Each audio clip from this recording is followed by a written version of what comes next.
what it sounds like on you know, when Will Smith get in the, on video and camera and audio. I'm not, you know, trying to condone what it sounds like when, you know, Meek Mill get in the, you know what I'm saying? You know what I'm saying, on camera, on video. I'm not trying to get, you know what I'm saying, all in between the business of, you know what I'm saying, Reginald Bill Johnson getting in the, you know what I'm saying, and all that other shit, you know what I'm saying? But what I'm talking about is some real gangster shit and some real G shit is, you know what I'm saying, you wanted that dick in your ass. You wanted that dick in your ass. You wanted that extra $1 million or whatever the case may be, and you can't blame the person that gave it to you. And that's Puff. Puff like the, you know what I'm saying? This whole situation popped off loud when Orlando Brown slid back into the spotlight with stories that had everybody side-eyeing the screen. Orlando, who's never been shy about talking wild, claims he saw things up close that made him question the image Hollywood keeps pushing, especially when it comes to Will Smith. Now, before anyone runs too far, this is all Orlando's words, not facts, not paperwork, just what he says he witnessed behind closed doors, and that's exactly why people can't stop talking. According to Orlando, the industry isn't as clean and family-friendly as it looks on red carpets, and he says power players move different when cameras are off. He hints that certain circles protect certain behaviors, and if you're not part of that circle, you either stay quiet or get pushed out. What really turned the volume up is how Orlando's story lines up with things Jaguar Wright has been saying for years. Jaguar has been calling out the industry non-stop, saying some celebrities live double lives while fans only see the polished version. He said a lot. He said a lot. He said everything but the thing that was important. That he know that Will Smith, Jaden, he Bashir and he Meek Mills, and you know it, Bilal. He's kid who knew that your husband was doing things to boys and did stuff to your son, and you ain't doing about it. Bilal told me everything. Their good friend who Bilal told me, Jaden. He told me that you knew Will was f***ing your child. As he did. Wonder why he left that out of his Tasha K interview. You know, Cherie caught Will in bed with Benny Medina. So, who? Yeah, Benny Medina. Benny Medina's who the Fresh Prince of Bel-Air is based off, and he's a, you know, big talent manager. You know, he had J-Lo, Puffy, a bunch of other. He had Will at one point, and you know, he's a known homo as well. She's claimed that Hollywood runs on secrets, favors, and silence. And when Orlando echoed that energy, people felt like dots were connecting. Orlando straight up says he's holding keys, not proof, not receipts, but personal experiences that shook him to his core. He talks like someone who feels burned, used, and then tossed aside when he stopped playing along. Now here's where it gets real messy. Orlando suggests that certain industry friendships weren't just business, and that rumors around Sean Combs and exclusive inner circle behavior have been floating around for decades.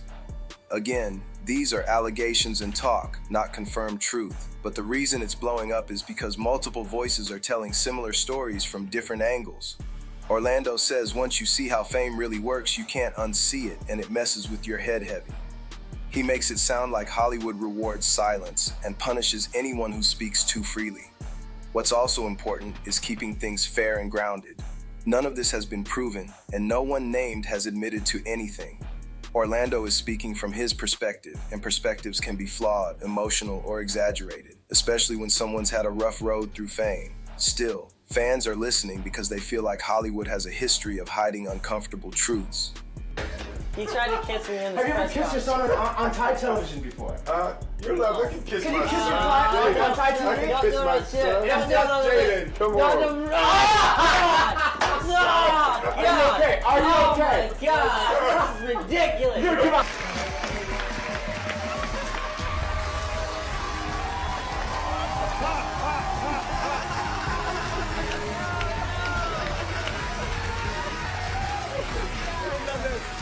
You know I love him, Ellen.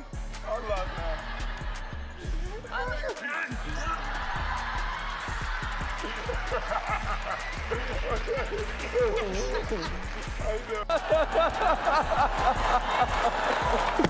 Oh, wow. Wow. Will Smith just smacked the shit out of me. Orlando's tone isn't playful either. It's frustrated, almost like he's tired of carrying stories nobody wanted to hear. Whether people believe him or not, one thing is clear. Conversations like this don't come out of nowhere, and they don't disappear quietly either. Orlando didn't stop there at all, because once he started talking, it sounded like years of pressure finally cracked. He made it clear that when you're young, famous, and hungry, the industry knows exactly how to pull your strings. He describes an environment where nothing is ever said directly, but everything is understood through looks, favors, and unspoken rules. According to him, if you question anything, people start acting funny, calls slow down, invites disappear, and suddenly you're labeled difficult. That's how he says the trap works, not with force, but with fear and silence. He also touched on how public images are carefully protected. He claims the industry spends more time controlling narratives than actually caring about people's mental health. Orlando talks like someone who felt disposable, like once he stopped fitting the clean Disney-friendly image, he was no longer worth protecting.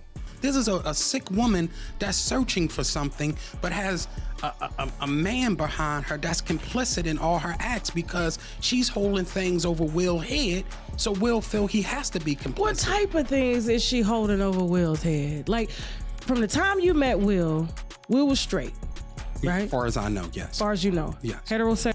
Yes. Okay. He ran through a lot of beautiful women in film. Okay. Beautiful, absolutely. So you was around when he met his first wife? Yes, well, I didn't live in LA, but I met Cherie because I would come to California quite often. And when I would come to I met Cherie. So yeah, I was around before they had Trey and everything, and she would be hanging, around at the Fresh Prince of Bel-Air set. Okay. So is it, in your opinion, do you feel like Jada intentionally took Will from Sheree, or were they truly having problems? Well, of course they were having problems, but once again, Jada was the woman that everybody wanted, and Will needed that validation to have that type of woman. Although Cherie was beautiful. Yeah, she's beautiful. Yeah. But Cherie wasn't doing no movies. All the big guys in Hollywood wasn't trying to, celebrities weren't trying to get at her. It was Jada. So he hints that certain celebrities get endless second chances while others get erased over one mistake. And that imbalance, in his words, is where resentment starts boiling over. He doesn't frame himself as innocent either, but he keeps stressing that not everyone plays by the same rule book. The internet, of course, went wild. Some folks say Orlando is just chasing attention, others swear he's saying what nobody else dares to say out loud. Comment sections turned into war zones, with people pulling old interviews, side-eyeing past rumors, and debating what's real and what's exaggerated. Orlando seems aware of the backlash, but he talks like he doesn't care anymore. It's up. He says once you've lost everything, there's nothing left to protect. Tell me the story about how Puffy wanted to fight Will Smith over Jennifer Lopez. Oh, man.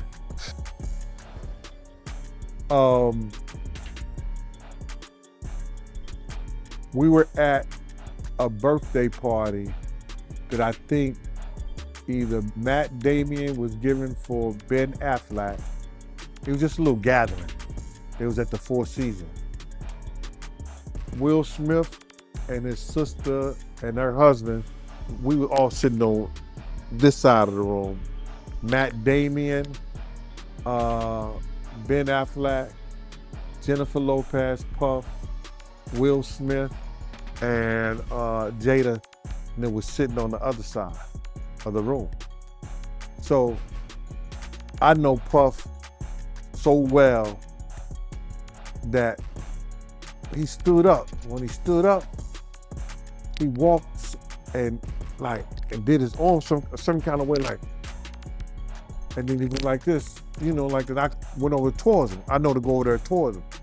So I go over towards him, and he said to me, he said, "Yo,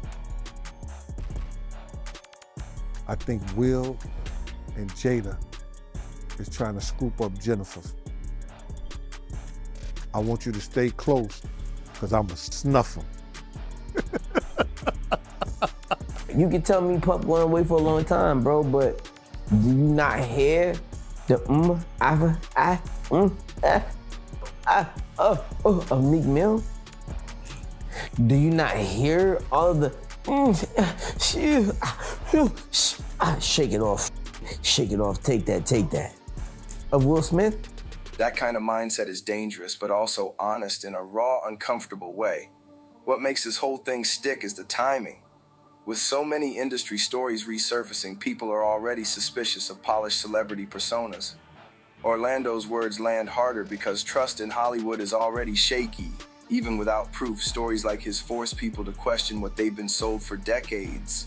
He paints fame as a shiny cage where freedom only exists if you play along. Step outside that cage and you're suddenly painted as unstable, bitter, or unreliable. Jada Pinkett Smith is in the middle of a thing, namely a big legal thing, because according to someone, Jada threatened to put a bullet in them. Someone who is a close friend of Will's. Bilal Salam says that he and Will have been very close friends for a long time. He's worked with him on several projects, but something went south between Bilal and Jada back in 2021. And now Bilal has filed a $3 million lawsuit against Jada, claiming that she basically threatened, it comes across like a death threat. To kill him. I got into an entanglement with August. That's what I said. An entanglement? Yes. At the end of the day, these are still allegations, stories, and personal experiences, not courtroom facts. But Orlando speaks with the tone of someone unloading a heavy bag he's carried too long. Whether he's exaggerating or telling his truth, the discomfort it creates is real. And that discomfort is exactly why people keep replaying his clips, sharing his words, and arguing nonstop. Because once doubt creeps in, it doesn't leave quietly. It lingers, whispers, and keeps the conversation alive.